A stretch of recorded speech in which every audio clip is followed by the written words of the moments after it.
Hello everyone, good morning. As we are getting close to the end of this month, I'll be coming in soon to a new month. As we know, this week for us is a special week. This is the Lula of the Rebbetzin, the Rebbe's wife. This Thursday, 22nd of month of Chabad. On this note, let's share something at this week's Parsha that we can derive, hopefully, a beautiful lesson. And as we know, the famous classic question on this week's Parsha is that the first law that it begins is about acquiring a Jewish slave. And the Parsha begins, Ve'ela Mishpatim Asher Tasim Lifneim, that God tells Moshe Rabbeinu, God tells Moses, this is the Mishpatim, to tell the laws to give to the Jews. And when he gives them those laws, the first one, he gives them the law of acquiring a Jewish slave. And the question being asked, why this specific law that's a very rare law? That we're talking about a man that was stealing, and then the court sold him as a slave in order to pay back the money that he owed. And he has to work 6 years, and the 7th he goes free. Why is this law, the first law, to be brought by our leader Moshe Rabbeinu as telling us laws how to behave? Wouldn't it make more sense to speak about laws that's relevant to our day-to-day life than something so rare? And there's many explanations about that, but our Rebbe gave a few times a beautiful insight, and it's all based on the words of Chassidus. And the idea of it in short is that Moshe Rabbeinu, Hashem tells him, Mishpatim also means directions, ways. The Moshe Rabbeinu is teaching us the ways how we're supposed to serve God. As we know that this week's Parsha comes right after last Parsha, the 10 Commandments, when now Moses is teaching us guidance how to be serving God. And this is why the first thing he tells us is the law of a servant, a Jewish servant.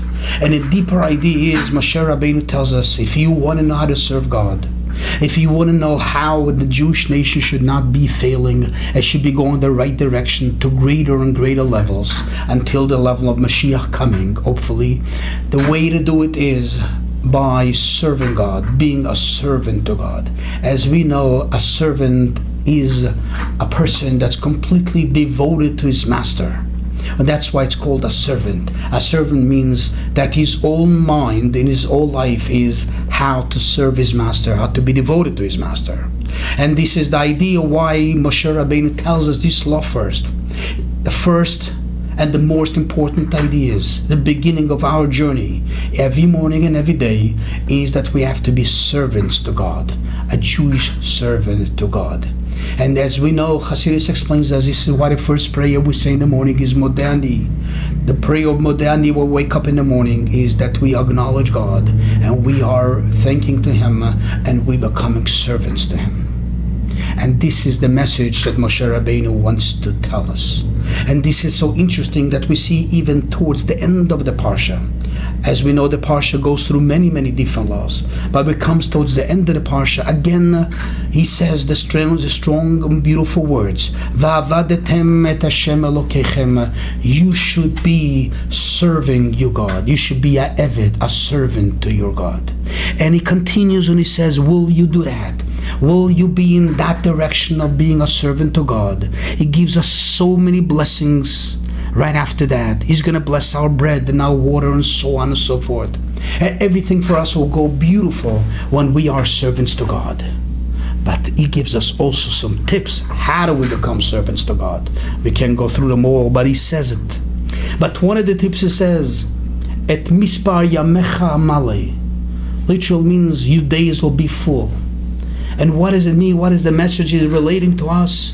You know how easy it is to be a servant of God when you think that your days have to be full. What does it mean? That you know that Hashem gave you a certain amount of days, years, weeks, minutes to live.